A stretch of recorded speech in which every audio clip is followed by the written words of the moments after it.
Welcome back, ladies and gentlemen, to another day of Alienware Cup action brought to you by MasterCard, Alienware, and DPM Interactive, our wonderful organizer, hard at work, even during the breaks. I'm LD of Beyond the Summit. I'm joined by Merlini Dota. How you doing, Merlini Dota? Hello. Apparently, people think of me as Lumi too, because we are one and the same. We are Asians. Tell them every one of them are alike. Tell them what just happened. It's very important. We both followed James at the same time. So basically, what you're trying to say is that all Asians are That's what you're the trying same. to say. That's what Your you're saying. Your words, not mine. Lumi, do you protest?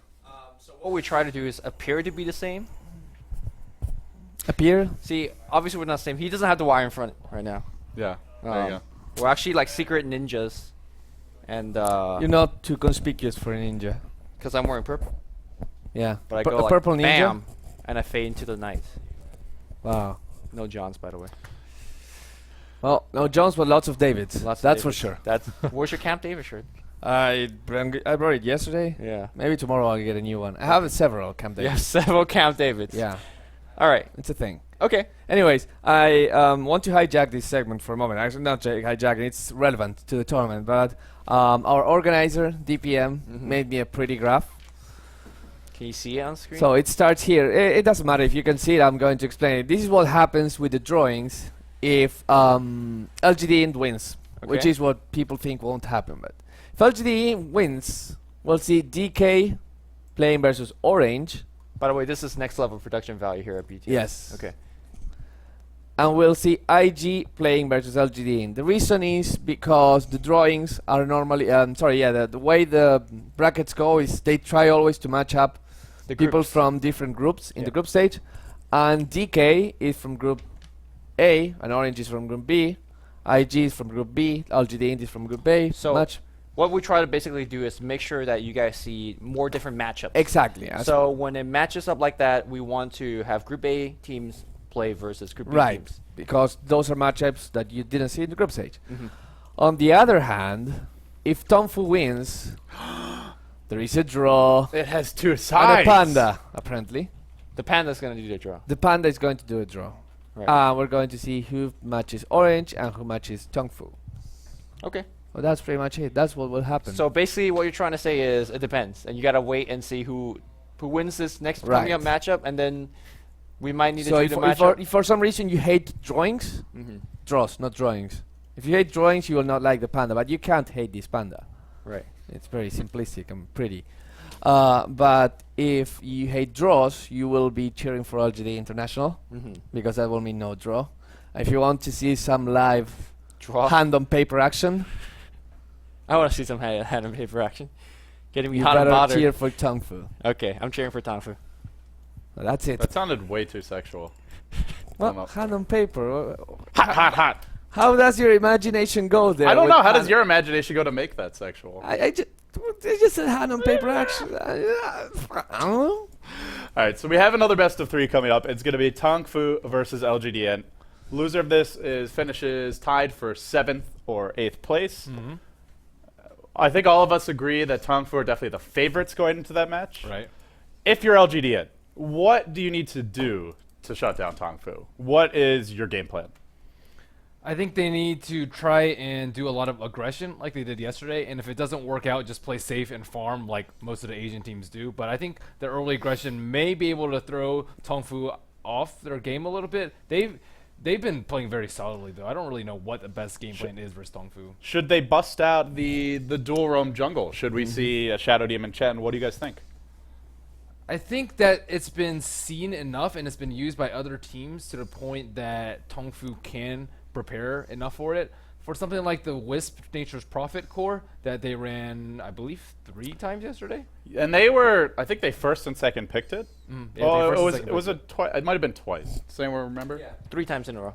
3 times in a row? Yeah. Okay.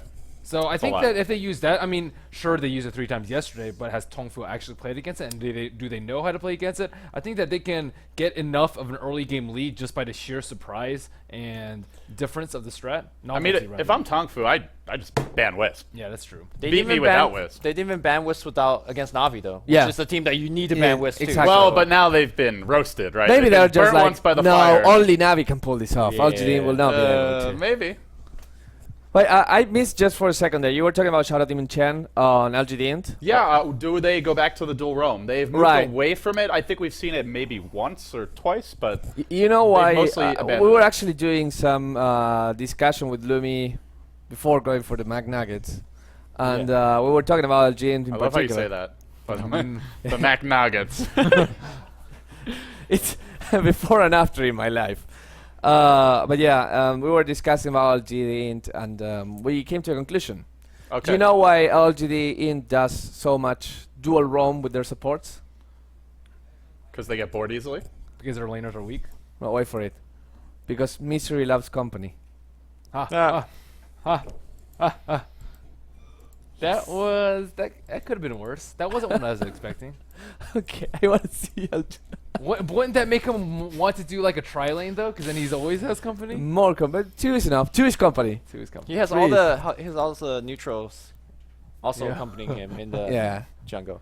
But actually, back to the dual roam point, they've been dual roaming. Just they deal with Venge and Wisp. Mhm. And it blows my mind that it actually works. Yeah. And the reason it actually works is your Venge just runs straight up, and then you toss a magic missile, and then your Wisp just tethers to gain the movement speed, or have the movement speed to help Venge. Nobody actually expect the Venge to actually get close to you. Right. It's a fairly slow hero, but with the 20% boost in 17. 17 now. oh my goodness. So you lose like 5 extra MS now. Oh no. Can you do math, Lumi? Are you Asian? Come on. Not Get on my level. Not as Asian as you sometimes. But it's still fast enough to get into to get the magic missile. The blue balls hit, that's another bit of slow, and then whoever is in the lane is... You don't want the blue balls to hit. You don't... Not in your face. Not in your face. You don't want them to hit you anywhere, let's just be honest. You want to dodge them. Yeah. Yeah. Never blue balls. But again, I'm Not even very once. surprised on Yes. how effective it has been. Wisp has traditionally seen as dead weight to level 6. But this is the first time I've seen that they are actively roaming all of the map, and they're doing something new, and I'm glad And it to works. see. The only And it problem works. that you have with that is that because you're roaming, naturally roaming, heroes do not get as much experience, and you kind of want the level 6. It's on- more risky. You got to make those rooms work. Exactly. So if you make them work, you will hit level 6, you will be happy Wisp. If you know how to stop them, if you have proper warding, if you just have heroes that are naturally survivable, those roamings will be wasted, and you'll have a level 6 Wisp 15 minutes into the game. It's night and day. We saw Vengeful Sphere with BKB and 4-staff and Medallion was in happy. one game. Yeah. On a 4-row Venge and a mech on Wisp. And then on the games that they lost, which is the one, they had nothing. They had like level 5, 8, 9, 10 minutes in. So it's kind of hit or miss. And for LGD.int sake, let's hope they hit. They will hit, maybe. Yeah. We'll see.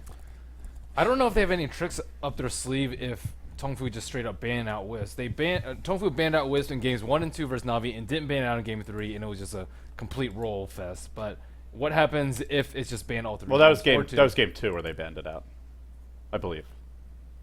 We're Game go- 2 was the one that Tongfu stopped. Right. But yeah, anyway. Anyways, if they don't ban out Wisp, though, I think that LGD can take it. But they've been relatively decent in their draft, aside from the one game that they just straight up gave Wisp and Navi. And I don't think that LGD is as strong with Wisp as Navi, so that might not even be a factor. Yeah, they definitely don't seem as strong to me. Not as efficient with their early movements. Reluctant to actually use Wisp offensively. It seems like they have the Wisp and they just kind of rely on the threat of a Wisp more than actually executing ganks with it, which can work in some cases, but outside of Wisp, we've talked a lot about LGDint. For Tongfu, besides banning the Wisp, what else should they be doing? Like, what's their game plan? LGD.int?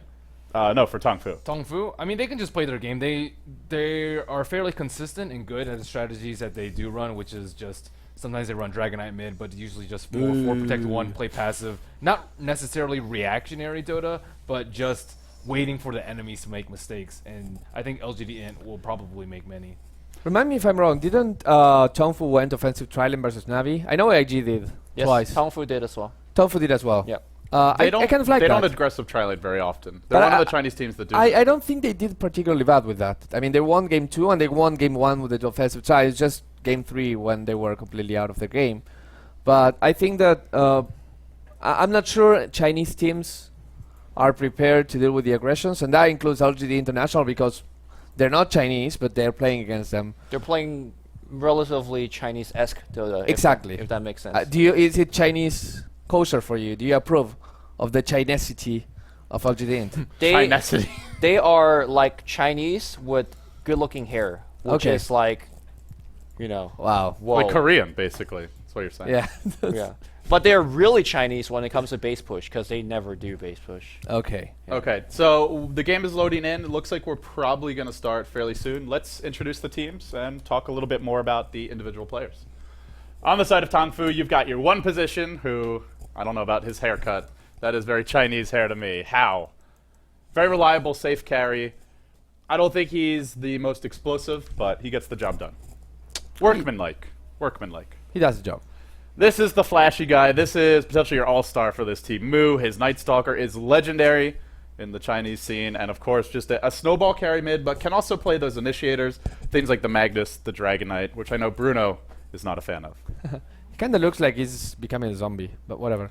They've been working them like dogs. That's how they're getting better. King J, recent transplant from For Love. He came here along with Banana, and ever since then, they've been on a roll. His clockwork, not necessarily the best, but he's a very patient player, and I think that's key. And he has for a very this high team. win rate with clock as well, even though he didn't play particularly well. Yeah, it was a small sample size. Banana, About 50 flashy games. support, went 5-1-8 as a support Jakiro. They went on to lose that game, but he can get stuff done. That's my favorite player in this team, by the way.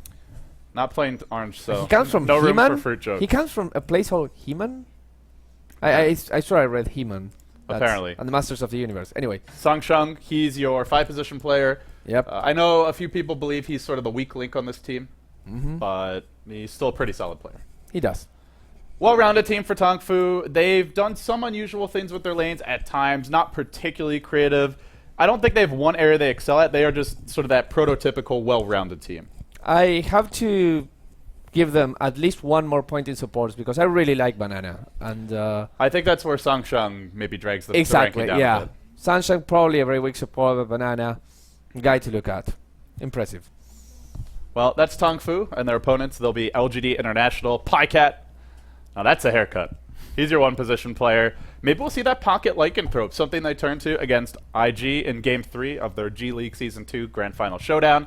G, for me, this is the player on this team. If he has a good start, anything can happen. If he doesn't, it's going to be very tough. Your solo mid. I think the next player is the player for me. Brax. We Put saw that him- Nature's Prophet up here as well. Yeah, perhaps? Nature's Prophet has been doing a ton of work. His offlane lifesteal always an issue. He's the person that's generally carrying the entire team. Always a solid performance. I'm very, very impressed with this player. And he likes Sublime. He's from Garden Grove. Misery, Copenhagen. He's your 3-position. Well, actually, sorry, your 4-position. He was playing the 3 for a little while. Back to the jungle role. Enchantress Chen, his signatures. He can play those other supports. Generally gets a lot more farm than other 4s, though. He Somewhat does. like Kuroki in that regard. And 1437, your 5, The Mastermind. the Mastermind. They've switched up who the Mastermind is a lot. Yeah. Currently, it's G doing the drafting. Okay. He still probably calls the shots during the game because as you are the roaming support, you are the guy with the most vision of the map. Normally, carry players, tunnel vision, mid players just look at the runes. One of the more creative teams in the scene, especially in the Asian, or in the Eastern Hemisphere, I should say. I wouldn't say they excel in any one area, but I think for them, strategy is how they can really pull ahead, and G snowballing. That's going to be the key for me. And with that being said, the draft is underway. Tongfu versus LGDN in just a moment. We can hop into it, but predictions. 2-0 Tongfu. 2-0 Tongfu for me. If LGDN get a Wisp, maybe it's 2-1. 2-0 Tongfu because I see that the Wisp has been banned. Spoiler alert. 2-1 LGD. Think they could at least take one game off Brax. 2-1 LGD. No, 2-1 sorry, Tongfu. it's 2-1 Tongfu. Okay. But I definitely think LGD could take a game.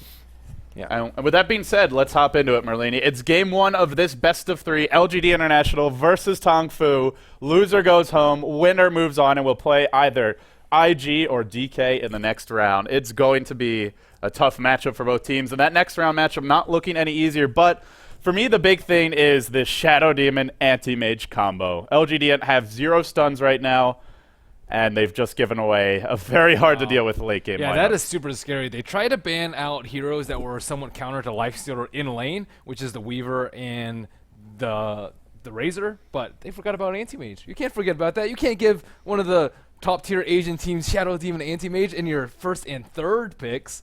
That's ridiculous. They first picked Shadow Demon too here, so they could have gone for it with the second pick, and maybe LGD, seeing that they didn't, thought they don't want Anti-Mage, but Tongfu says no, we just didn't want him there. We'll take him now.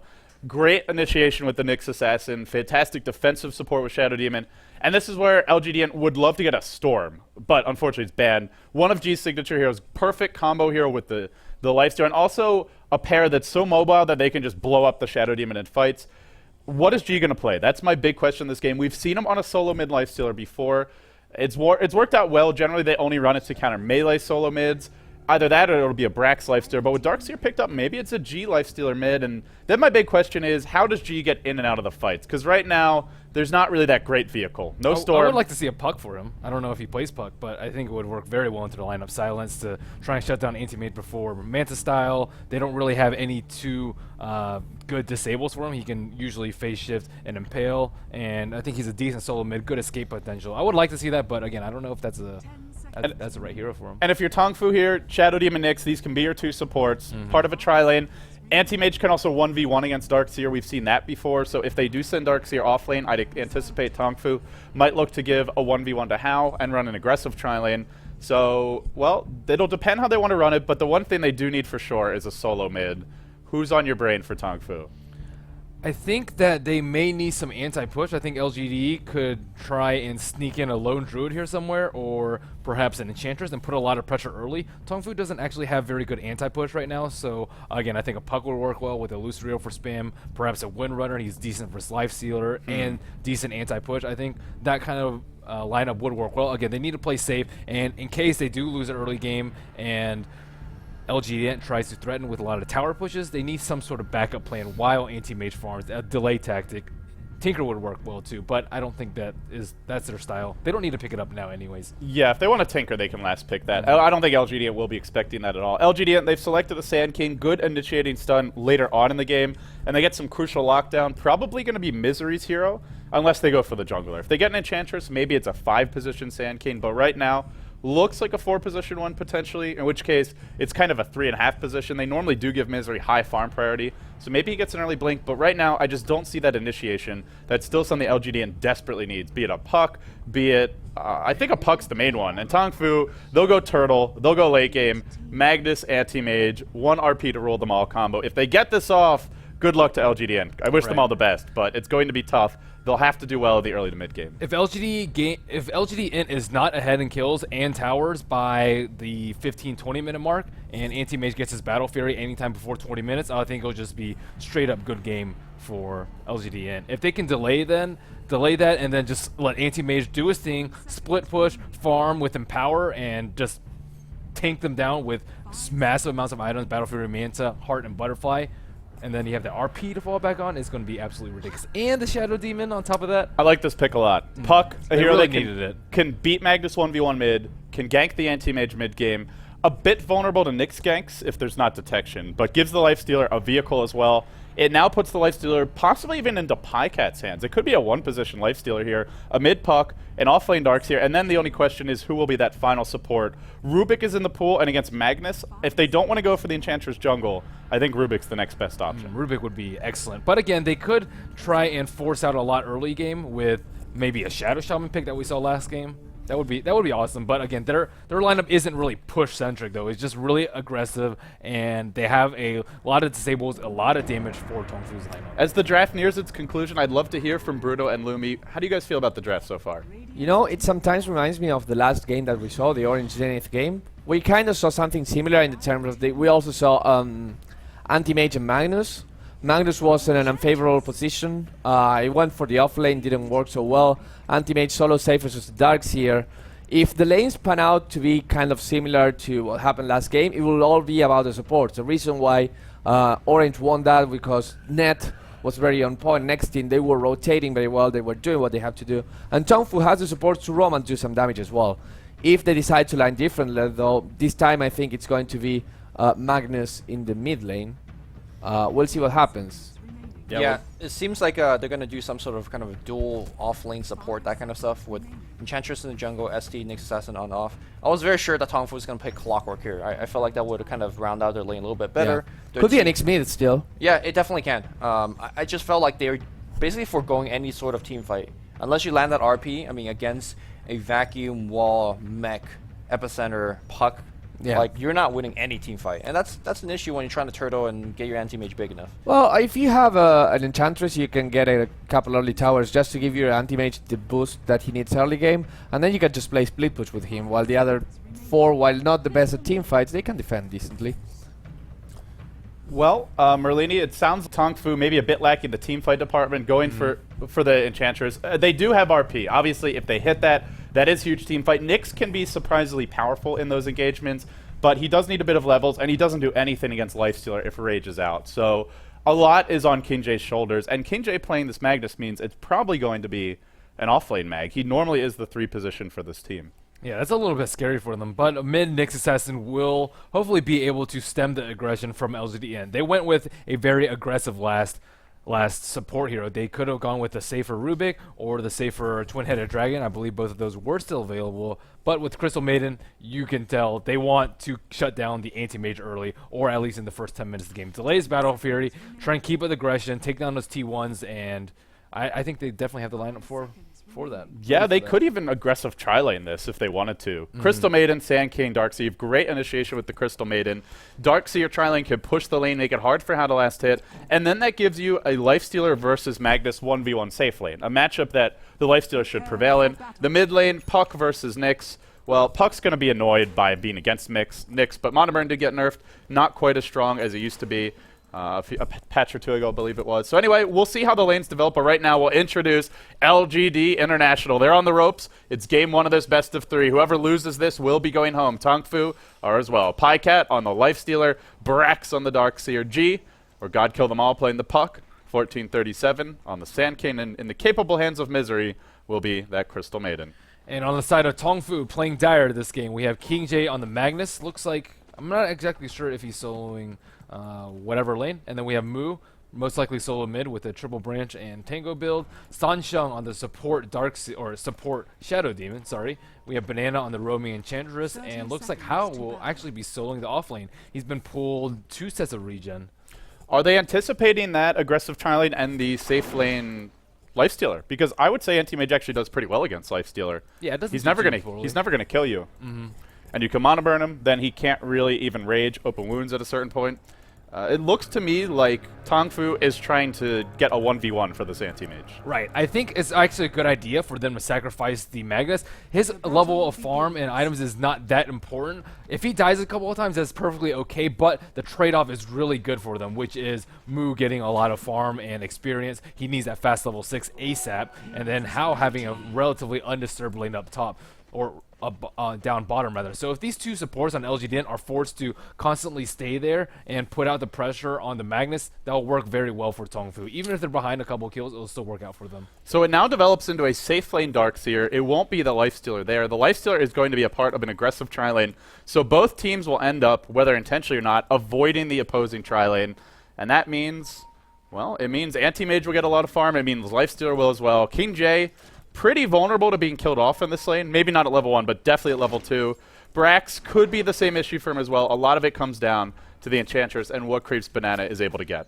Yeah, it's going to be relatively difficult for Enchantress to pick off kills in either the bottom or the mid lane just because of Puck's mobility, unless he gets mana burn all the way down. And Darkseer can constantly push out the lane and just huddle near his tower. He doesn't really need to do that much else. And if they dive him, they won't have enough firepower or defensive power to tank that tower. Banana looks like he actually has a Troll Summoner, which is actually one of the better creeps versus Darkseer, but he's going to be level 3 relatively soon. It could be a gank mid, but you're ganking a Puck. So if you want to gank him, you better send Sansheng, and you'd better have the Dark Troll Warlord and a stunning creep as well, most likely the Centaur, to have any shot. Earlier top lane, Pycat did use open wounds, just a bit of harassment on King J, and we don't expect him to farm, but he is getting levels in that safe lane. So a Darkseer getting levels, for a Mag getting levels, and then as far as CS goes, 7 and 3 on our Anti-Mage, 6 and 2 on our Lifestealer. Quite even. The X factor here, as I mentioned in the pregame, is going to be G for this LGD team, and this game, it could be him for other reasons. Already sitting at 8 and 7 in this mid lane, and LGD, they're going to make a rotation mid.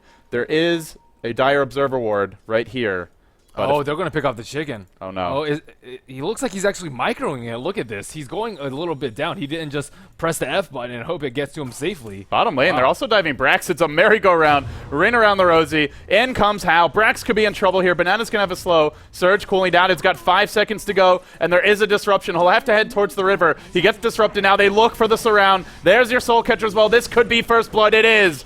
Perfect Warcraft 3 surround. And Tongfu strike first. Well executed by them there. Very well executed. And yeah, they isolated him next to the corner like Bruno was saying, then they punished him. Great gank. And Brax, that safe lane arcs here normally very survivable, but just fantastic. That was just a well-executed gank. Not much Brax could have done there, I guess. Hal, bottom lane, does get caught. This will be a bigger kill, but he's got Blink. He'll blink away. There's a disruption available. They surge in 1437, but Salve will be there, and they should all be able to escape. And this is why you pick Shadow Demon. That is why. Otherwise, that Anti-Mage dies. Yep, and Banana trying to rotate in. He finds Arin, but I mean, they're supposed to be the aggressors in this early game. I mean, they're trying to snipe the chicken. And I see Moo under a little bit of harass here. They try to snipe the chicken. They try to kill Hal with a rotation, but they really just moved around a lot and not really accomplished anything in the first 3 minutes. But in the meantime, G is having a really nice time mid. 16-9. That is phenomenal for a puck versus a Nyx assassin. I was about to say Nerubian assassin. Yeah, there's so many different names to keep track of. The Warcraft 3 names, the Dota 2 names. There's been multiple names for some heroes within Dota 2, like the Outworld Devourer. Top rune, Moo's going to check it. He's got an illusion rune. That's going to help him recover in this lane. Is maxing Impale first. Pretty standard, but just the 1-point mana burn. It's a bit of a nuisance to G.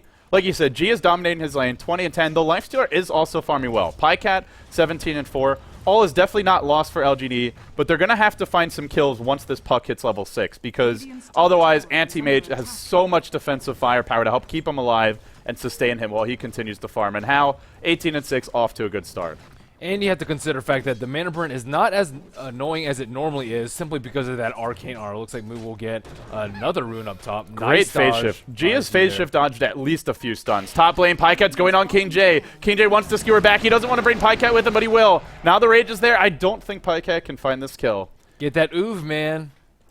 Or phase. Perhaps once he gets phase, he can get a kill, but it's good that he's trying to put a lot of pressure out on King J. He's out of regen right now. I'm not sure if he's bottle crowing, but sitting at 200 HP and not that much mana, he's not going to be able to find any sort of farm for the next couple of minutes. He does indeed have a bottle on the courier, but Moo needs the courier first. He's got to get his boots. Already hits level 5.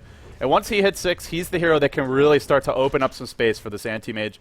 For Tongfu, their Enchantress, where has she actually rotated? Banana back into the defensive jungle. I think this is a smart rotation. Anti-Mage Shadow Demon probably shouldn't be giving up any kills there as a dual lane, and Banana's just at great risk of getting picked off by these two supports. Especially come nighttime. The only problem is he won't actually be able to put out any pressure on Pycat, and if they concentrate on the mid and bottom lane like they have been, Pycat's just going to run away with his farm, and they really are going to be vulnerable before Anti-Mage gets his Battle Fury and his Mantis style. So I think if the game continues as it's going, Anti-Mage will pretty much just need to farm up, and then after 20-25 minutes or so with the power farming from Empower, then he can start contributing and shut down this free farming Lifestealer. Free farm Lifestealer, free farm Puck, free farm Anti-Mage, and well, there are some other heroes getting good farm in this game. Moo's losing his lane, but he is 22-6 as a melee hero against a Puck. That's tough. He can't rely on the Impale to do any kind of damage. They're actually going to find 1437. They found him going for some pulls. Songsheng does deploy a Sentry Ward here. They don't really want to engage. In fact, Hao could be in a bit of a pickle, but he'll blink north and will be able to escape. Maybe they can kill the Shadow Demon, but to kill this Anti-Mage, nearly impossible. And now a haste rune for Songsheng, denied to G. And for me, this is one of the most important things LGD.int can do. They're not winning mid. G's definitely ahead there, but if they deny him runes, his ability to snowball is greatly reduced. And all the vision is down for Tongfu right now, and this is a very dangerous position for them, especially with G hitting level 6. If he TPs, which I fully expect him to do once he goes back and heal, they may very well be vulnerable to a death on bottom. Checking Puck's skill is 3-1-1, so level 1 silence, they're going to have to coordinate almost flawlessly in order to kill Hao, especially with that Shadow Demon disrupt. The good news is it's nighttime and Tongfu are in the dark, and Hao could be in trouble here. No rotation yet, but 1437 is going to close the noose. No, he'll back off. Look to cinch it, decided not to. Pycat 35-13. It's a lot of farming, so we keep on mentioning the creep scores, but LGDint are already at that point where if they wanted to go for some big ganks, they could. They have a Puck who's level 6. They have a Phase Boots Lifestealer. If they want to continue to farm, it's okay for them, but they don't want to do it forever because Anti-Mage is free farming and trading that is not really worth it. This Nyx isn't that far behind mid. And checking the difference in the graphs right now, 1,000 XP in favor of Tongfu, and the gold difference is actually about 500 in favor of Tongfu. So even though G is having a good time in mid and Pycat is having a great time on top, they're still behind in farm. They are behind in farm. Pycat does have a TP scroll. Look to him to maybe go for an early rotation off this top lane, but a parade of neutrals by the Enchantress will scout Pycat out, maybe looking to make a rotation. For the time being, he won't. It's now Banana who's taking over that lane, and in fact, King J. This should be a dead giveaway, though. If Enchantress is farming the lane, you better figure the Magnus is on the prowl, indeed he is, and now bottom lane, Sang Sheng will muscle forward, looking for a disruption. Cannot find it, though, so Tongfu, 1-0, our score, 8 minutes in. Back off, and they will continue farming. Mu, Arcane Boots online, your mid-Nyx assassin. Everything looking okay. Brax has gone in a bit too far. He gets disrupted. Is he baiting? There's just no follow-up. Now in RP, Brax in a lot of trouble here. Gets skewered back into the tower. Finally, the follow-up barrage. Sunshine will fall. And the Shockwave Wisp from King J. Blinking forward is how. One more slice of those blades. He'll bring him down. He's got a Mana Void. Was that even a melee hit? Meanwhile, top rune, Mu. Vendetta up. Could look to go on G. He got the top rune. Or actually, did he? It looks like he got it or denied it, but doesn't end up dying. The power of that early Vendetta. And then going in on G now. He's got Mana Burn. G just has a phase shift. 9 stick charge is still low, but not dead yet. Yep, and it actually looked like King J bottled the rune. He picked up a DD on bottom, and G narrowly surviving. But the thing is, they dodged the first Nyx gank, and they're putting a lot of pressure out on Mu through G's constant harass and rotation from their supports. They got the last rune in the room before that, and if they can sort of just turtle versus the Nyx assassin in these first couple of ganks and just buy a little bit of farm for their other heroes, I think this game. They're going in top lane. How unable to blink away, and he will go down. Had a moment there to blink, but a little bit indecisive. He didn't know the Sand Kit was coming, and that Burrow strike was well timed. LGD.int strike back. And what I was actually about to say is, I don't know if it's a good trade because Anti-Mage is getting kills. But with that death, LGD.int do equalize the score. And as long as they can kill the Anti-Mage and slow down the Magnus Blink Dagger, I think they're in decent shape. And that Blink Dagger is still quite a long ways off. King J only sitting on 800 gold, still needs his Arcane Boots, and then the Blink to follow. Right. Shadow Demon has been sitting behind most of the Anti-Mage. Oh, here comes Mu, though. He's Vendetta up. It's online again. He could go for a 2-hero impale. He throws it. He only gets 1437. Who's low, but not dead yet. Where is the follow-up? The imps come through, but a nice phase shift dodge by G. Now deploys the coil. King J, no RP. 1 for 1 so far. A Nyx for a Sandkin, and G on the way out. He will escape. Not a horrible trade there. They get a solo mid. They lose a support. But Tongfu didn't really spend anything too big. RP still in line, and they want to go in. They're not done yet. How giving chase to Brax. 4 heroes top lane. Pycat rages. TP's out to the fountain. No, he gets RP'd. He could be skewered back in. They skewer him back. They pile drive him away from the support, and he will fall. Tongfu just slightly more crisp in these engagements. Their execution just a little bit smoother. And down goes Pycat, a crucial hero for this squad. I think they really do need a Blink Dagger on G. He hasn't died yet, but he hasn't found an amazing level of farm. He has a bottle and magic wand, not even treads, but sitting less than 1,000 gold.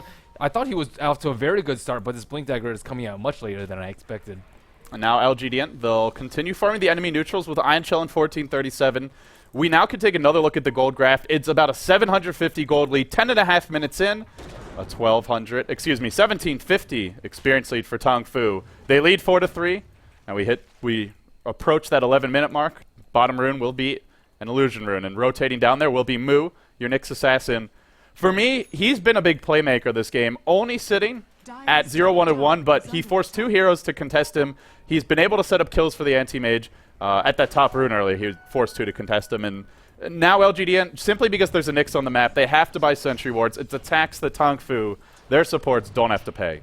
And they're still looking scrambling for the Blink Dagger on the Magnus. I think once they have that, the game will completely change, and LGD will have to be much, much more selective about their engagements. They've been trying to kill, for example, this kill on How up top was right next to the T1 tower, and if they try that again, or if Shadow Demon's a little bit closer, he was actually creep pulling at a time, then they can just find a lot of farm with the Anti-Mage. They've clustered up as 3 heroes mid, but look at the warding by Tongfu. This is spectacular vision they have. They spot every single movement through the river, even a lane ward to protect the Anti-Mage, who has now been rotated top. How? Your lead farmer, 4,300 net worth, 55 and 11, but he's 3-1 and 1. That's a bit of a concern for me. Battle Fury isn't that far off. We could see it by that 15, 16 minute mark or so, which isn't the fastest ever, but plenty good considering that LGD are not really farming that well. Mu mid lane under a bit of duress here. He'll be frostbitten, but then simply heads towards the top and G wants to claim it. Here's Mu with Vendetta. Now Songshun as well. He will not snipe the Invis rune. It actually goes to the puck. G is going to bottle, but slow on the phase shift. Oh, actually gets the Invis off. And we'll be okay. Oh, I'm actually surprised he didn't purge it off. He could have purged it off before the disrupt, or just disrupt it and take the rune for himself.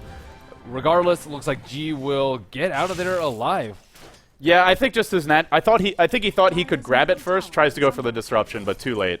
The puck had already activated, or bottled as well as activated the rune. And now G, hunting for kills on 200 HP. Well, Merlini, this is definitely bold, but with an urn up on this Enchantress, those easy kills not forthcoming. So Tongfu just had 4 wards up. They had one up here, and then 2 in the mid and bottom rune. But Right. 2 of them just expired, and they actually just got the 1 sentry warded up top too. So they're going to be playing in the dark for quite a bit, and this is the big... Oh no, G's died again. Mu picks him off by himself. There's even a sentry ward, and I guess the Invis must have worn off and just stuck around too long. Yeah, I think he's playing a little bit too greedily. He just has his Trez right now. That Blink Dagger is going to be so delayed, and it's going to be very, very hard to continue the aggression when Magnus has Blink Dagger and you don't. They really need it also because they have a lifestealer. That's so important, to give him an instant entry into the fight, not forcing him to be surged or to walk up. That's precious time where he can be purged, where Shadow Demon can disrupt. You want to instantly jump on someone and blow them up during that puck silence, and for me, it's the most important hero in this game, the most important player, and the most important item for them to get. And unfortunately, it has been delayed significantly. That puck, only 3,200 net worth for G. He now sits 0-1 and 2. Not that snowbally start. He started off well CSing in the lane, but since then has been unable to find the kills. Now the score still 5-4, 14 minutes in. The gold graph will dip LGDint's way. The experience dipping their way as well. But Anti-Mage is farming. Yeah, this is about the crucial point of the game where you really need to be up ahead in kills. You need to have momentum up in your way. You need to be up ahead in towers. But LGDint, they've gone in top lane. There's a Burrow Strike in Epicenter as well. Where's that disruption? Shadow Demon's coming, but Songshun is too late. He can't save him. That's an absolutely essential kill. Meanwhile, mid lane, G in trouble as well. No orb. He used it to farm, and now Mu gives chase. Brings a blow, but can't bring him down. Well, an Anti-Mage dying and G living. All looks up for LGD, and also Mechanism coming fairly soon. We're about 500 gold away from that. Maybe they can look at some tier 1s here. Tier 1 top under a lot of pressure. that was a well-executed game by LGD, but I'm very surprised that Tongfu hasn't been in better position to defend the Anti-Mage. The only time that he dies is when he's out by himself. They need the Magnus to sit behind him, to skewer in, to interrupt the Sand King ultimate. They need the Shadow Demon to just sit in the river or sit in the tree line behind him over here and just defensively disrupt them. That will just stem any aggression from LGD and can completely turn around if it buys time for his teammates to TP in. And I would also like to see the lane wards placed again. The one top expired, or I think you actually said it got dewarded, but they'll smoke up his floor. Tongfu will RP online. Mu leading the way, level 10. Vendetta could be a fearsome foe in this next engagement. Simultaneously, LGD will smoke and head the exact opposite direction. Both teams like two ships crossing in the night. And here LGD goes. They'll enter the river, and they'll make their way towards the mid lane. There's nobody mid. They're looking to bait G. G has been the victim of quite a few Nick skanks. LGD, they want to punish that. It could be a smart play, but little do they know, Tongfu's wrapping around as well. Who's going to get caught first? King J will. He's got RP. He skewers. He gets burrowed mid-skewer, but not stopped from moving away. His momentum carries him safely up the river. And in the end, the smoke ganks won't work, which for me is a big victory for LGDN because now, or for Tongfu, because their Anti-Mage is farming. Yep, still farming away. Checking his Battle Fury status. G in a bit of trouble here. He's already used Phase Shift. He's already used Orb. He's going to man up a banana. Can he kill him in time? Another Phase Shift. Big plays from G on the backside. King J. He's deployed an RP. They did get the enemy Sand King. Mu, Vendetta already used. That was a great play by G. It would have been better if 1437 hadn't gotten caught. Yep, narrowly escaping there, and he's looking much better in the progress of his Blink Dagger. How is just farming away, though? They've killed him twice, but still, he almost has that Battle Fury a little bit before 20 minutes, I guess, is when he'll get it. Ooh. He's in trouble here. G's got a silence. How? No TP. Now he'll blink south one more time, and now TP's away. Dream Coil on cooldown. No way to kill him off. And even TP's bottom, not panicking, not going back to the base, and can immediately begin farming again. Like you said, the Battle Fury is coming soon. It's going to be a late Battle Fury, Merlini, especially for one of these Chinese teams. Tongfu, IG, Tongfu, LGD, China, and DK. Their Battle Furies are normally coming between the 10 to 14 minute marks, but still not that late. This should be in time, considering the enemy lifestealer has less farm. Yeah, and the graphs have changed ties. We see... This is awkward. Misery, well, he'll be in Infest Bomb vehicle. Can they bring down Banana in time? They can. I don't know how Crystal Maiden carries the lifestealer around. She must be a kangaroo. That's a big-ass pouch. Good bait. It's good bait. But not enough. Well, they get the kill in the end, an important one. But Hao's still farming. He is still farming, and there's still no Blink Dagger on G. 17.5 minutes in. This is the one item they need more than anything else, and they're still trying to farm it. Yeah, and they're being pretty efficient about the use of their ultimates and their spells. They use one Epicenter to kill the Anti-Mage. They used a Freezing Field ultimate to kill another, but again, they're not shutting down this Anti-Mage. Most of these fights are 4-on-5. There's a nice impale Bottom lane from Mu there. We'll have a bit of an engagement here. Pycat Monoburn, the mech, brings him back in fighting shape, but LGDint slowed down in their desire to take this tower. Simultaneously, Hao pushing in the middle lane. Battle Fury Gold is now available. He can go and buy that any second. He'll pick up the Void Stone. He'll blink north. And now, set the clock. Let's see how long it takes him to get that Manta style. 18 minutes in. It's a 7-6 kill score lead for LGDN, but the gold graph, the experience graph, both favoring them slightly, though. It feels very slight. A 2.5k gold lead, a 750 experience lead. Tongfu behind, but the better turtle lineup, and they have all their outer towers except for the tier 1 up top. I think Tongfu is pretty comfortable right now. Do you think that LGD isn't far enough ahead? That's totally how I feel right now. Yeah, I feel they're not far enough ahead. They need the blink. If they don't have the blink dagger on G, then they just have to have great surge. They actually don't see this ward, that sentry ward, just out of range. Is that really out of range? Wow. That sentry ward nerf. Man, what was it? Only 100 range, but it feels like 5,000. It feels like a chasm between what it used to be and what it is now. Yeah, such a big deal. They think that Tongfu doesn't have vision in there. That's a really big blow for them. Especially they might get jacked at this stack over here. That sentry ward actually, I believe it was dropped for this Nyx, who was just running through. They saw the smoke got revealed, but Mu got out of range in time. Mu has been doing his job. He is really forced LGDN to play a different kind of game. They want to be more aggressive, but they always have to be worried and cognizant about potential Nyx assassin ganks. So checking Blink Dagger status, because that is a very important item for the Magnus, as well as the Sand King and Puck. Puck's sitting about 1450 gold, which is about equal to the Magnus. He's about 1150, and let's see, the Sand King. Sand King's very, very long way from it, but I mean, I guess he's not too bad considering the role he's put in. Arcane Boots and 660 gold. It's your Misery, or actually, sorry, it's your 1437 Sand King. Misery is on the Crystal Maiden, which is a little bit unusual, although he has gotten a decent amount of farm. He always finds the farm. Urn of Shadows, Belt of Giant Strength, not too shabby for support, but that Crystal Maiden farm isn't really relevant as we go later. And Mu, he's used the Spike Carapace to make an opening happen on G, and then he brings him down with the Vendetta. Great play by Mu, essentially just a solo kill. And that is something that LGDN simply cannot afford. 0 and 2 on that Puck, but it feels like so much more. He's been dying, he's been running for his life. His runes have been denied. G has been effectively shut down by Tongfu in game 1. And now the score 7-7. An Anti-Mage, an 18-minute Battle Fury, already 2 minutes later. 1,600 gold in the bank. Yeah, you talked about this a lot before the game, and about how G's performance is so crucial to LGDN, and they really need a strong performance from G to snowball into this mid and late game. And again, I feel like his performance has been slightly underwhelming, given it has been very difficult for him because the supports of Tongfu have just been extremely good at rotating, and Mu has been playing fairly strong on the Nyx Assassin, but 21 minutes and only 1,200 gold and no Blink Dagger, you just can't let that happen. That's just a great play from the Nyx as well. Knowing, not only using Spike Carapace there, but knowing that he had enough damage to find that kill. On a full HP Puck, he runs in, he Mana Burns, he Impales, he then Vendetta Strikes. And in a lot of cases, it wouldn't be quite enough, but G, a bit squishy, sitting on int shreds. Maybe the strength shreds could have made the difference. Mu, once again, scouting these ganks from LGDN. He could even maybe go for a kill if they don't stay close together. They've spread out a bit, Misery heading south, and now the Impale, wildly missing is Mu. He still has Vendetta if necessary. He'll need to pop it now. Epicenter's there. It's going to be too late. It goes off. It brings them low. Skewering in is King J. A pretty wild skew from him. Tongfu off the mark on quite a few abilities. Still, they find a kill.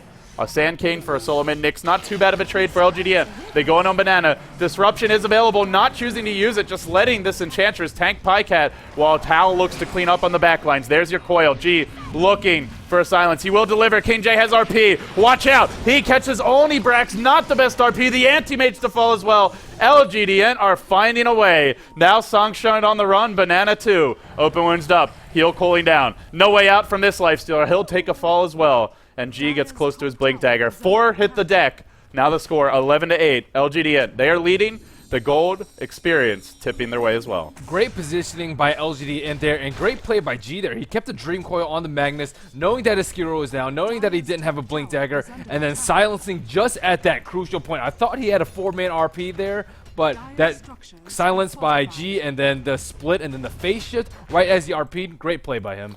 The biggest thing for me is that Hal died. Hal went Vlad, so I'm curious, Merlini, what do you think about this pickup? We've almost always just been seeing the Manta style rush, but going for an early Vlad's this game. I think that he kind of has to fight a little bit now. He's not going to be able to farm the 5,000 gold for his Manta style because LGDint has just been constantly applying pressure. I mean, they don't even have a gem, but they're still finding kills where I feel like they really shouldn't be able to. And Tongfu is caught in between what's the thing you like to say? A rock and a hard place. Yeah, that's the position that they're in right now, and he's going to farm these inking stacks right now, but they can't 4v5 effectively without Hal right now, and with his Empower and just the general amount of flak that he can take. I think they can win fights with him, and because of that, he needs the items. Magnus, still no Blink Dagger, and now that Puck has his, he knows that they just need to survive for another 10-15 minutes without trading too poorly. Haste Rune activated by G. He's going to rotate towards the bottom lane. This Fairy Dragon has a head full of steam. 800 gold up on G, hunting for kills. They'll try to isolate King J at the tower here. Smoke of the seat available. Still trying to farm his Blink Dagger. Important deaths in that fight. The Anti-Mage died, but also, even more importantly, King J died. His Blink Dagger, not the best. An off-lane mag was up against it. Well, he was safe lane at first, but basically left to his own devices in a difficult matchup. If he can get that Blink and Tongfu still have their tier 2s, I think they'll actually be in decent shape, but he's still got a ways to go to farm it. And I actually like this item picker from the Nyx Assassin. He went for a Staff of Wizardry into a Force Staff rather than a Blink Dagger. And I think it will help him out a lot just because he needs to be able to sort of mitigate the damage incoming into the Anti-Mage. And to be honest, Magnus has not been doing a good job of interrupting them with RPs and counter-initiating and turning around the team fights. So because of that, he needs to try and force staff Hal out of the fights, and you can't blink stun a life stealer, and you can't really save him during the frostbite or silence. So again, more defensive capabilities, trying to save Anti-Mage and get him some more farm. Speaking of that Anti-Mage, Hal now up to another 2,300 gold, 180 CS. 25 minutes in, not the fastest farm we've seen, certainly not in the Alienware Cup, but they found him. There's your Blink and Fest Bomb. Hal gets punished, blinks forward onto the creep wave, and he pays the piper. Wow. Yeah, and the tower mid lane also denied by Brax during this time. So a series of very fortunate events headed LGDint's way. They're having very, very clean ganks on Anti-Mage, and that's just been so key. They've been killing him before their supports can TP, and usually a Shadow Demon. I believe it was Shadow Demon that time, but regardless, they've just been doing a fantastic job of killing his Anti-Mage, and he's had his Battle Fury for quite some time, way ahead on the CS charts, but I'm not really feeling his impact, and if he keeps dying 5 or 10 minutes more into the game, then it's going to be really difficult for them to defend. He really does need a Manta style now. It's so important. To remove the Puck silence alone, it's essential. To deal with open wounds, you can also remove that with Manta style. Without it, I feel he's a sitting duck in these fights. One blink, silence bash, he's dead. Unless the Shadow Demon's there. And frankly, Sang Sheng, it's felt like he just hasn't been in the right place this game. I think we've seen one good defensive disruption during the laning stage. But yeah, since he's playing then, a little bit too greedily. He has 800 gold right now, but he doesn't need gold for anything. They need all the farm they can get on the Anti-Mage. Just sit behind him, protect him a little bit, and the game will be a lot smoother for Tongfu. well, something that might help smooth things out for them is going to be the Blink Dagger on King J.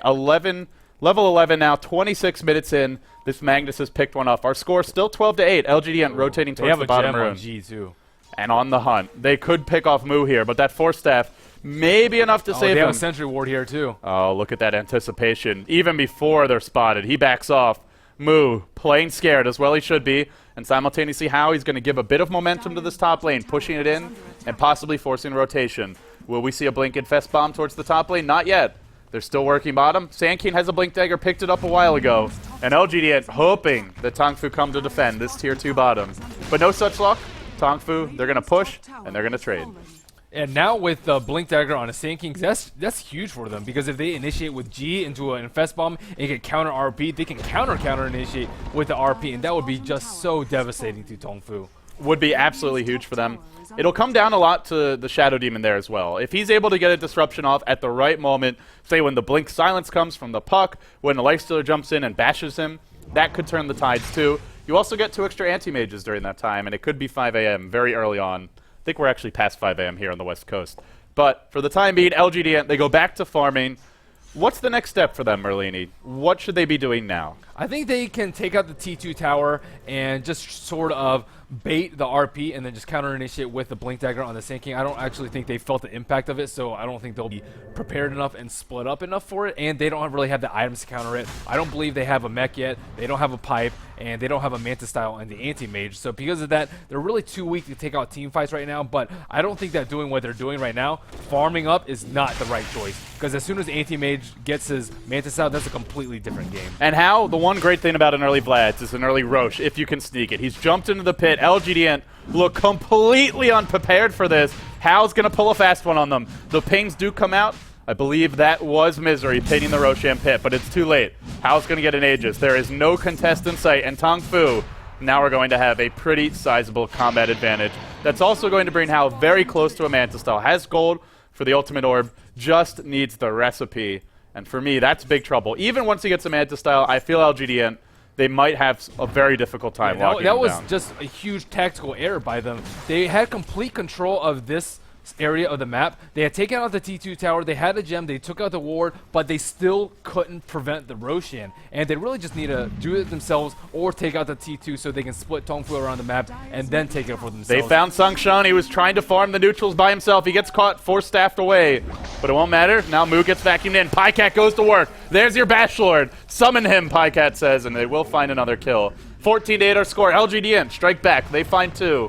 And Tongfu, they didn't lose their Aegis, they didn't use RP, but they cannot afford to be giving up that many kills.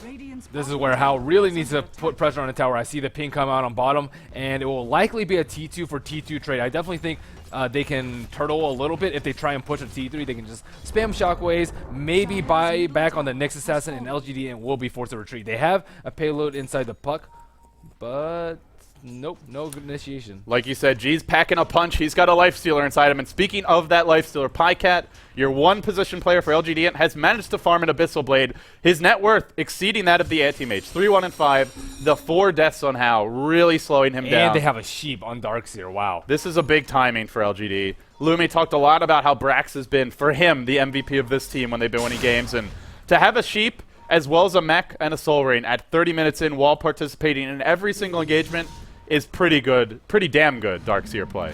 Yeah, excellent indeed. I'm checking their smokes. I think if they have a well-executed smoke gank on perhaps the Magnus, who doesn't have a buyback right now, or the Nyx Assassin, I think he'll be very close to buyback. Maybe not if they pick him off. If they can do that and force a 45 fight, even with the Aegis on the Anti-Mage, they have enough lockdown. They have Silence on the puck after the Manta style. They have the Epicenter Burrow Strike Blink from the Sand King. They have an Abyssal. They have Frostbite. They have Vacuum for that slight disable. They have the Sheep now. They have so many things to deal with even a relatively farmed Anti-Mage like how is now. You know, the biggest thing for me is just something you touched on very early in the draft, Merlini, which is Tongfu not having the best defensive lineup. Their only good hero to stop pushes is the Magnus. Shadow Demon's okay, Nyx is alright, but if RP is baited or wasted, and then LGDN have 5 to push, I actually don't think Tongfu can defend their high ground at all. RP is the only thing stopping LGDN from breaking that base, and as well as Anti-Mage split pushing. So Tongfu, they can't afford for King J to get caught, and they can't afford for him to waste RP either. If he does, this game could fall apart for them in a hurry. Yeah, I think that what they need to do for the base defense is actually just smoke King J, because that RP is just so important for them. If he hits a big RP, I think that, I mean, that's just a total team fight changer. But we haven't seen too many big RPs out of him. I think he's probably only hit like 6 or 7 total heroes this game, and none of them have been more than 2. Yeah, we haven't seen any big RPs. Truth be told, we haven't really seen any big fights. As mentioned, 14-8, 32 minutes in. It's been a passive game. Eventually, I feel this should favor the Anti-Mage, but how? He's still got his work cut out for him. Has the Vlads, has the Mantle, the Battle Fury, needs that next item. A Butterfly, perhaps. A Heart, perhaps. Either one. Those are the two choices we'll be looking at. You need both for different reasons, but he needs something more. He's not really combat worthy. Not against LGDint's 5-man. Not yet. Yeah, but can LGDint actually break the T3 even with this relatively sizable lead? About 8,500 in terms of gold, about 5,000 in terms of XP, but the longer delay of the game, the faster the Anti-Mage will farm, and they already have their big items. This is their time to push. Maybe wait for the Aegis to expire. Let's check the timer on that, about 2 minutes. Yeah, it's coming soon for How. LGDint not even going to bother to wait. They're trying to break the high ground here. Mono burn on Pycat. Driving him back. How's going to claim a tier 2. He might have too much momentum in this bottom lane. LGDint are going to have to make their move soon. There's no infest bomb yet. G and Pycat, they'll trot back. They might look to payload up. Nope, they're going to retreat out. LGDint will be forced to defend bottom and mid. And it seems to me, Merlini, they thought about going while the Aegis was up. At least wanted to force the AM back, but no desire really to fight 5v5 with that Aegis still online. Yeah, I really think that if they had taken that Roshan and controlled that area, they could have easily broken a Rex by now. But because of that, even with the Sheep and the Abyssal, they still can't break the T3. And at LGDint, ahead in this game for sure. We'll take a look at the gold graph here. It's about an 8k gold lead, 7.5k to be exact. A 3k experience lead. LGDint, they once needed 35,000 gold to break a base. This is not a game where they're going to get 35,000 gold advantage. They'll have to do it with a lot less. Anti-Mage is just power farming right now. 3,600 gold. Oh my goodness. How is big? How maybe saving for buyback here. Is it worth considering a BKB this game? There is an Abyssal Blade, but there's so many other spells. The Sight Device on the Puck, the Burrow Strike, even something like Frostbite if it comes out after you've Manta styled. Or do you just go Heart this game? What do you think his choice should be? Heart is not that great versus Lifestealer, but I think Butterfly would be pretty good. BKB or Butterfly would be my choice. I personally wouldn't go Heart. But again, it really just depends on the defensive abilities of Tongfu. If they can't pull through with the counter initiate RP or the defensive disrupt, it really doesn't matter what item he goes. Yeah, a lot rests on that RP. And meanwhile, Pal bottom lane tucked near the secret shop for the Radiant side. Not yet moving, as we see LGDint trying to make a move on the mid lane. Not waiting for Roshan number 2. Hoping for a pickoff, but Tongfu ain't going to bite. Even How isn't going to push. Aegis to be reclaimed in 4 seconds' time. It will go down now, and still LGDint waits. The top lane pushing in. At some point, if one of them TPs back, How will leave his nest. But he's camped out. He is not moving. He is really not going to move. What a stalemate. Tongfu has been sitting in their base for probably the past 3 minutes now, and rightly so. Again, if King J gets picked up without buyback, that's almost certainly a Rex. And Moo, he has buyback right now, but he's a very important hero. They're solo mid. He's been in the majority of their kills. He has that 4 staff. He can't get picked off either. LGDint, for the time being, they'll rotate towards the mid lane. They waited for a good 3 minutes. Now How sees creeps, sees gold. The restraint on this guy. He can't stand it any longer. He needs a sweet taste of that golden nectar. He'll kill some creeps. Great discipline by these carries, though. Do you know how hard that is as a carry player? That takes some serious He's just discipline. like watching the creeps that are like one screen away. They're in experience range, but you could taste them. He could taste them.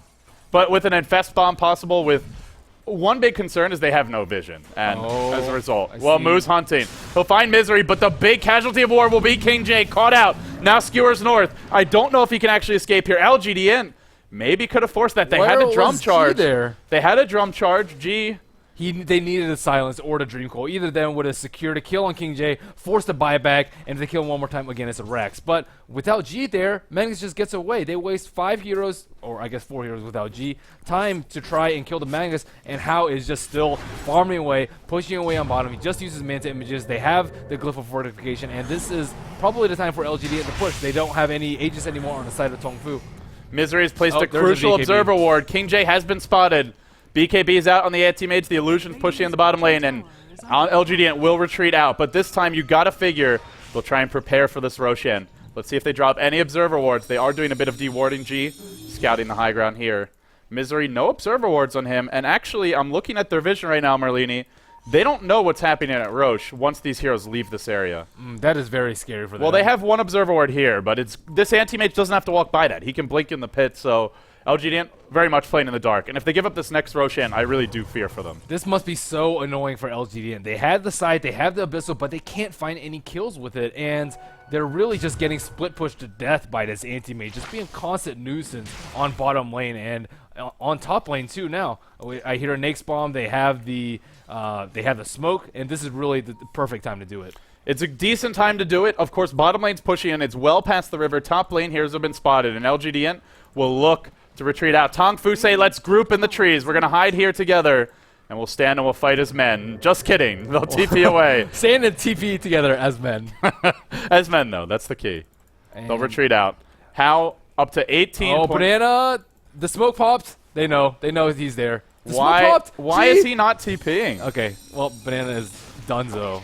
Can you explain that to me? I mean, it might be actually like that. It might be a sacrifice, kind of like what Vos did, right? It wastes a lot of their time. They pop the smoke. They know someone's there. They have 5 people there, and now Tongfu has the information that they need. They know that they're all there, and Hao can just keep up farming. After he picked up his BKB, he actually didn't have enough for buyback. So if he got Scythe before he popped his BKB, or Abyssal and focused down during his BKB, it could have been a good game there. So I mean, Banana maybe a definitely tactical death, perhaps. Yeah, like you said, it wasn't the worst idea in the world.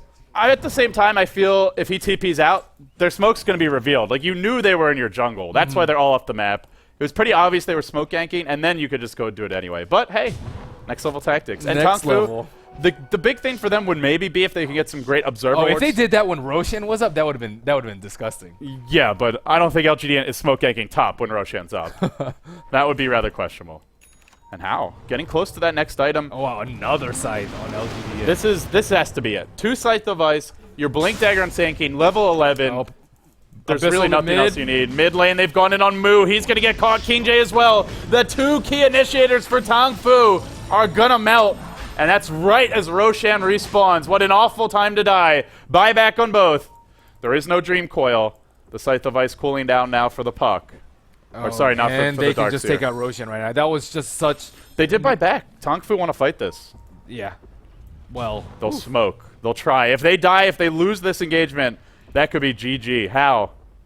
Well, we'll go work on Roche here, but this is given time for most of the key spells to cool down. G, Sunshung. no Scythe. On the mid lane, She has Moo. a blink dagger. A blink from How up on the high ground, wants to go. There's a Scythe on Sungshung. He's been isolated. Now an RP. That's only a Crystal Maiden. King J, that is not the hero you need, but G in trouble. How's BKB'd up. Can't fight this Lifestealer. Gets bashed. Could be in trouble. Not even an Abyssal Blade. The Abyssal Blade fortunately was cooling down. No RP for Tongfu. No way to fight. Screw that, I'm buying back his misery. And now How must make a headlong retreat for the bottom lane. They'll have to split push. LGDint, however, maybe they skip Roche and just go for the Rax right now. Yeah, I think that they should, but I mean they're pinging on it. Wow, they're actually going for Roshan right now. You know RP's cooling down. However, you do also know that 2 heroes don't have buyback. So even if you go Roche, you still have that window. Wow, look at Moo's position. He is ready for this single-man TP. Oh, LGDN thinks twice about it, and they will TP back. I see the ping coming out, Oh, but this they could have be very bad. TP out from our Nyx behind the tree. And they'll all escape in the end. I thought they were going to contest that for a second. Do Roshan quickly.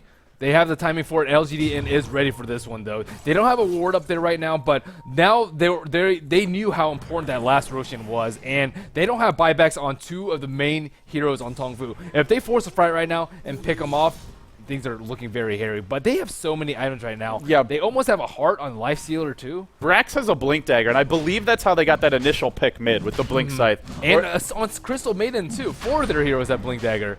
Crucial item pickups for them, especially versus a Magnus, who has no BKB. King J, anyone can jump on him. The Lifestealer can Infest Bomb. The Sand King, the Crystal Maiden, the Puck can all blink in, and it looks like Roshan is going to LGDN. Will Moo attempt to steal this? He's heading towards the pit. He's furiously marching forward, but going into that pit is the death zone. No buyback available. 17-9 our score, 41 minutes in. LGDN, they are leading. They have not won yet. They lead by 6k gold, as well as 5k experience. And How with a double damage up, Wow, that is clearing the ballsy. Ancients. Oh my goodness. Well, he knew they were at Roche, and he feels, I can take these and get away.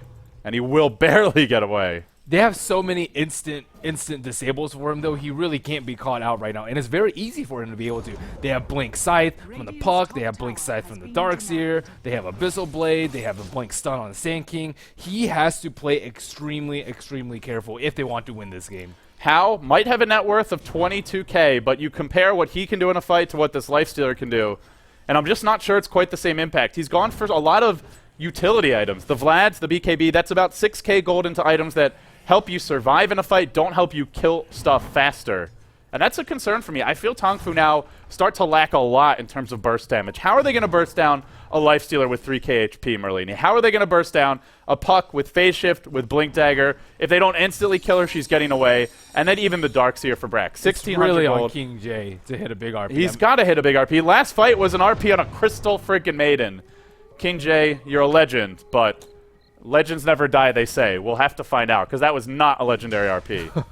So checking his buyback status, he wants to farm his BKB, but he really does need a safer buyback. And it looks like Nick Assassin is picked off again. Not the most important kill, but they could very easily make a push in a T3 with this. 60 seconds on his Remember, respawn. he has no buyback, though. That could be an important death. And also, Tao's going to get caught mid. He just used Manta as well. This could cost them big time. Buyback available. Oh, will it be RP. necessary? There's your RP. BKB as well. Tongfu want to turn it around. But Hao gets bashed, gets abyssaled, actually, and will go down. Now King J on the run. Pycat giving chase, gets purged. The disruption to fly forth as well. Brax, a blink scythe available. Only using the scythe here on Sangsheng. Now a surge on Pycat. Buyback forced out from Hao. And LGDint will back off. Aegis, not even used. Pycat still has that online. And I think if you're LGDint, you might, maybe you go heal, but then you go right back down the middle lane and you go for the throne, or the Rex, big I should RP say. by King J, but there was no mana void during it. Surprisingly, he tried to cast it on the Puck, but he phase shifted because the timer was up on his stun, and they just didn't have any damage to follow up. And he actually died in the process. How did? Yeah, he lost the man fight. Pycat is an Abyssal Blade. There's no Butterfly on Hao. He doesn't win a 1v1 against this Lifestealer. He just He has doesn't. a heart and an Aegis, too. That was only one life. He couldn't even kill Pycat once. That is so scary. And there's 50 no RP. seconds on RP. Impale will connect on Pycat. They'll stall as long as they can. They're going to disrupt their Anti-Mage. But this tactic much stronger defensively than it is offensively. The illusions come in. And they'll look to usher LGDint back. But LGDint are going to continue to work on this tower. RP still cooling down. 30 seconds for King J. 44 minutes in. Our score 20-9. LGDint. They're going for their first racks of the game. If they take one, it could be more. Rage for 3 seconds or so, then Pycat will back off. But he gets purged. Remember, still his Aegis. To go on him would be very dicey. LGDint, even baiting out a purge here. No buyback on the Anti-Mage. King J, RP, cooling down in 15. And Hao will go to farm some creeps bottom. Desperately needs the Butterfly. Doesn't have it yet. Our initiation mid. It's been a Scythe Mu. Blink Skewer only catches Misery. In comes out, blows up Misery. But that's a Crystal Maiden. You got to kill the Lifestealer. Infest. Pop back out from Pycat, now on the run. Do Tongfu give chase? They blink forward. They want to go. If Hao gets bashed here, it could be trouble, but King J has delivered an RP. Here comes your Epi, jumping through the Sand King. Is it enough? Hao's BKB, trying to win this man by Pycat bashes. Pycat armlet toggles. Hao blinking north, on the run. Tongfu, it seems like they might be out of gas. If Pycat finds 1 or 2 more kills, it could be it. But Hao's found another. He's outlasted them. Gem hits the deck too. Another blink. A wild skewer. King J once again off the mark. Now a scythe on Hao. No buyback on that Anti-Mage. Still the Aegis up on Pycat. And this, even 2v2, could be the game. I don't know if they can deal with this Lifestealer. There's no RP. There's no Anti-Mage. 80 seconds on the sidelines. Pycat so strong. Oh my goodness. The Anti-Mage tried to kill him a couple times, but sick armlet toggling by Pycat there to stay up, and it's such a clutch sheet by Brax there to secure the kill on Hao. Yeah, buyback was used by Brax to engage, and now LGD, they'll want to take this tower mid. Pycat, no fear. He'll take the tower. Will he go for the Rex? That's the big question. They do have a third hero rotating in mid. Brax jumps in again. Another fantastic scythe by him, but Pycat might lose his Aegis. He's going to fight it out. Needs one more hit to bring down Sangsheng. Aegis will pop. Anti-Mage, 45 seconds to go. Tongfu hanging on for their dear lives in game 1. And Pycat works on that first lane of Rex. Driven back by Banana. Driven back by King J. Tongfu hold, but at great cost to them. That Anti-Mage, well, actually almost has the Butterfly, but no Butterfly just yet. I think he could have been a little bit better about his golden management. I think he bought the Eagle Horn after he died, which means that he lost a lot of unreliable gold when he's died. I think if he had spent his money on the Eagle Horn before he had died, and then... You mean before the first death? Before the first death. I mean, he had like 5,000 gold. Why not? Because if you have enough reliable gold, it'll be okay. And then he can die and then buy a Butterfly for the fight. If he had a Butterfly for that, I think they would have killed the Lifestealer at least once, and he wouldn't have died either. LGDint, they go to break the base again. Roshan number 3 coming soon. 4 minutes to go. and counting. Desperately, Hal might look to farm his butterfly. Buyback is cooling down soon, but I feel he needs that next item, Merlini. It's not enough to sit on these items any longer. He gets crushed during his BKB, and that you can't let that happen as an If Anti-Mage. he has a butterfly, I think at that point, then he can just crush LGD in these fights. I mean, Pycat has a lot of gold too. He'll have his MKB very fast if he scouts out this butterfly, which I'm almost certain that he will. They have to have seen the Eagle Horn by now. Hal's had it for a good 3-4 minutes. He is going to farm quite a few creeps bottom, and if he can just get 2k or 200 more gold, in fact, scratch that. He's already got it. They need I'll a pick it up central now. ward in middle. Tongfu does, because if LGDN just smokes it right now and sheeps any of the key heroes or just sheeps Magnus and focus down any of the targets, I think it's just game right there. They need to be a little bit more prepared for this. I saw the gem drop last fight, but I'm not actually sure who is in possession of it. There's Looks like smoke Wizard. available for Tongfu, but choosing not to use it. King J will be coming in with full vision of him. It is nighttime, but LGDN confidently marching onto the high ground. They want to take game 1 and start the series off the right way. Tongfu, they're in the Dota 2 Super League Grand Finals. They looked like unstoppable in that tournament, but here they are in the process of possibly losing this first game. Impale, Monoburn on Pycat. Working on the Rex. He marches forward. Rage deployed. Now goes on Hal. Gets the bash. Vacuum on everyone. Burrow as well. And it's all possibly over there. 4 hit the deck, including the Anti-Mage. What an unbelievable combo. And LGDN finished game 1 in style. Wow. Vacuum. So much fun. Burrow. That teamwork. That was huge. That was My huge. goodness. Very clean play from LGDN there. I thought they were a little bit behind in early game because G had such a late Blink Dagger, but they really pulled through on the ganks on the Anti-Mage. And whether it's well executed by LGDN or just some rather poor Shadow Demon play, I must say, defensively, they really came through in the 15 to 25 minute mark of the game. I just have to go back to that last moment there. That was incredible. Vacuum, Impale on 4, and a coil, a silence as well. They won the game in one of the most difficult to execute combos you can ever pull off. Tongfu, yes, they clumped, but what teamwork from LGD. That was unbelievably Yeah, good. they had pretty good execution in just all the latter half of the game, I think. Wow. Pretty sick. Pretty sick play. Unbelievable. Well, on that note, LGD are now 1-0 in the group, guys. We're going to see what Brumi, Lumi, and Bruno have to say. Guys, what'd you think? You know, first of all, I'm impressed by LGDint. They managed to do very well, even though the odds weren't in their favor. I think they played very deliberate kind of Dota. The Crystal Maiden and Sunking combination worked out very well for them. They got farm on lots of the heroes. It's not very common to see a Crystal Maiden, getting a Blink Dagger quite fast in the game. The mobility, the potential for team fight that the team had was amazing. But on the other hand, I have to also say that even when LGD was leading, and they were leading pretty strong, no one was counting Tongfu out. They all knew that if there was one mistake, if something went wrong, Tongfu had the capability to turn things around. And not only that, the dedication with which they played, the level of commitment. We saw how, for example, waiting in that bottom lane for quite a while without farming a single creep, just making sure he was able to get there without getting picked off. I'm sure that LGD.int is happy that they won this, but they might be saying, oh man, that was hard. Because even though they were leading, it was not a 35k gold lead, but Tongfu didn't make it any easy for them. LGD will have to play as good as they played now, and they can, to actually be able to get the game 2. I wouldn't say it was a hard victory. It felt like team fights were kind of one-sided, and the draft kind of said it that way, right? One team had nothing but AOE spells, and I don't want to say they're hard to land AOE spells. They're pretty easy though. Like Vacuum has a massive AOE, and when you have a Blink CM, you know how the team fights are generally going to go. Everybody is pouring. It's like a salad, and Like a salad. Like What a kind of salad? One of those salads that you put everything in it, Okay. and that's what happened So, with AOE yeah. spells. So it was just absolutely easy to land. And sure, like Anti-Mage, you wouldn't ever count him out of the game. But one thing about Anti-Mage is, to me, I don't think he's really strong until he gets his like 3rd or 4th item. Like after Battle Fury, after Manta, and then when he has the BKB, that's when he's a little bit scary.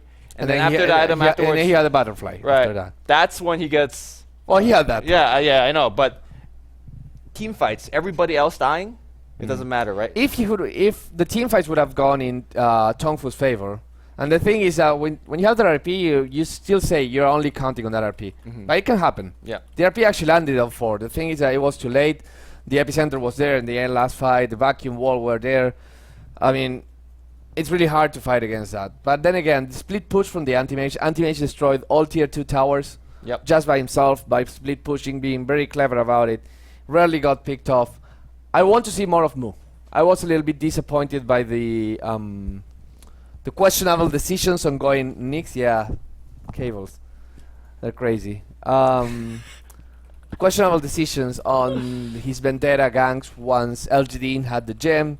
He got picked off numerous times, and it kind of sucks because when they have a gem and you're Nyx, it's hard to initiate, especially if you're going as 5.